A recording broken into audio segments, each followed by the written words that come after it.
Date आज 11 जनवरी 2023। ये सब टॉपिक डिस्कस करेंगे इस क्लास में। फर्स्ट टॉपिक है भीतरकनिका नेशनल पार्क। ये प्रीलिम्स के लिए इंपॉर्टेंट है, रिसेंटली न्यूज में था। क्योंकि उड़ीसा के फॉरेस्ट डिपार्टमेंट ने एक रिपोर्ट जारी की, सेंसस रिपोर्ट ऑफ बर्ड्स। इस रिपोर्ट में देखा गया कि पिछले साल उड़ीसा में जितने माइग्रेटरी बर्ड आए थे भीतरकनिका नेशनल पार्क में, इस साल ज़्यादा आए हैं, इनकी संख्या इंक्रीज हो गई है। तो बस इतना याद रखना आपको, इनकी जो संख्या है इंक्रीज हुई है। माइग्रेटरी बर्ड किन्हें बोलते हैं? ऐसे पक्षी जो एक स्थान को छोड़ के दूसरे स्थान पर चले जाते हैं, पलायन कर जाते हैं, माइग्रेट कर जाते हैं। होता क्या है, विंटर सीजन में देखो रसिया में ज़्यादा ठंड पड़ती है, तो यहाँ पे पक्षी उड़ के चले जाते हैं इंडिया की तरफ या सेंट्रल एशिया की तरफ आ जाते हैं उड़ के। ये जो भीतरकनिका नेशनल पार्क है उड़ीसा की केंद्रपड़ा डिस्ट्रिक्ट में लोकेट है, और सुंदरबन के बाद ये इंडिया का सेकंड लार्जेस्ट मैंग्रोव फॉरेस्ट है, मैंग्रोव इकोसिस्टम है। मैंग्रोव फॉरेस्ट आप जानते हो कोस्टल एरिया के आसपास मिलते हैं, ये खारे पानी में ये पेड़ होते हैं जिनकी जड़ें पानी में डूबी होती हैं। पूरे वर्ल्ड का सबसे बड़ा मैंग्रोव फॉरेस्ट सुंदरबन है, और इंडिया का भी। लेकिन इंडिया का सेकंड नंबर का, वर्ल्ड का नहीं है, इंडिया का सेकंड नंबर का भीतरकनिका मैंग्रोव फॉरेस्ट है, जहाँ पे मैंग्रोव ट्री पाए जाते हैं। यहाँ पे बहुत सारी रिवर भी फ्लो करती हैं, जैसे ब्राह्मणी, बेतारनी, धामरा, पटसाला। एक सी वाटर क्रोकोडाइल्स की संख्या भी यहाँ पे मिलती है। सबसे ज़्यादा लार्जेस्ट कंसंट्रेशन है इस नेशनल पार्क में साल्ट वाटर क्रोकोडाइल की, मगरमच्छ की प्रजाति है जो खारे पानी का मगरमच्छ है। IUCN की रेड लिस्ट में एंडेंजर्ड कैटेगरी में आता है ये। सी टर्टल भी पाए जाते हैं यहाँ पे, ओलाइव रिडले सी टर्टल कछुआ की एक प्रजाति है। गहीर माता बीच है यहाँ पे भीतरकनिका नेशनल पार्क के पास। यहाँ पे ये जो सी टर्टल हैं, ओलिव रिडले सी टर्टल, यहाँ पे हर साल ब्रीडिंग करने के लिए आते हैं, अंडे देने के लिए, बच्चे पैदा करने के लिए आते हैं ये। भीतरकनिका नेशनल पार्क में किंगफिशर बर्ड की भी 8 वैरायटी पाई जाती हैं। नेक्स्ट टॉपिक है यंग प्रोफेशनल स्कीम। ये स्कीम इंडिया और यूके ने मिलकर लॉन्च की है। इससे पहले देखो 2021 में इंडिया और यूके के बीच में एक MOU एग्रीमेंट साइन हुआ था, माइग्रेशन एंड मोबिलिटी MOU। इसके अंदर ही ये स्कीम लॉन्च की है।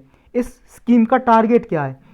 स्कीम का टारगेट ये है, देखो कुछ सिटीजन हैं इंडिया के जो यूके में रह रहे हैं, कुछ यूके के हैं जो इंडिया में रह रहे हैं, पढ़ाई के लिए रह रहे हैं, डिग्री होल्डिंग सिटीजन हैं, या कुछ जॉब कर रहे हैं 18 से 30 साल के बीच में जिनकी उम्र है। लगभग 3000 ऐसे सिटीजन हैं इंडिया और यूके के मिला के, तो वो 2 साल और एक्स्ट्रा रह सकते हैं। ये है स्कीम में। नेक्स्ट टॉपिक है आर्टिकल 176। ये रिसेंटली अभी न्यूज में था, ये प्रीलिम्स और GS पेपर 2 के लिए इंपॉर्टेंट है। न्यूज में इसलिए था क्योंकि तमिलनाडु गवर्नमेंट और गवर्नर के बीच में, तमिलनाडु के जो गवर्नर है उनके बीच में टसल हो गई। टसल का मतलब संघर्ष, स्ट्रगल, या एक तरह से ये समझ लो लड़ाई हो गई। किस वजह से? देखो जनरली होता यह है, जो स्टेट गवर्नमेंट होती है जो लिख के देती है वही गवर्नर को वहाँ की विधानसभा में स्पीच देनी होती है, एड्रेस करना होता है, संबोधन करना होता है। लेकिन गवर्नर ने क्या किया, उस स्पीच में कुछ पोर्शन स्कीप कर दिया, छोड़ दिया। इस वजह से ये न्यूज में है ये आर्टिकल। तो इस आर्टिकल में है क्या?